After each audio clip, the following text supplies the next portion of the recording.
just pain when I was walking through my midfoot right here, you know, and I just kind of felt like there was a crack or something, but I just let it go because it was not a big deal.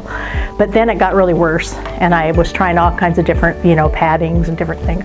I taught special ed, and one of my little girls in my class had the AFO braces from CP, and she had to have an extensive surgery and missed some school and stuff. But when she came back, her mom was just singing the praises of this doctor, you know.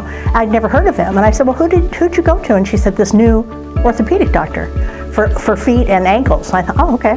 And she told me, and she said, we just loved him. And I thought, well, it's worth a call, you know. And like I said, with Dr. Stevens, you would have thought I was the only patient, which means a lot.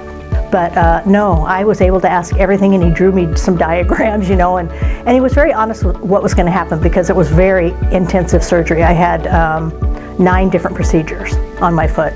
And his nurses, and they're good about calling back, or calling to see how are you doing, or how's the medicine doing, or how are you. They're very compassionate. I really liked all of them. They're just good people, and he is too. He's very sensitive, and I think I get the impression he cares about his patients, and that's important to me.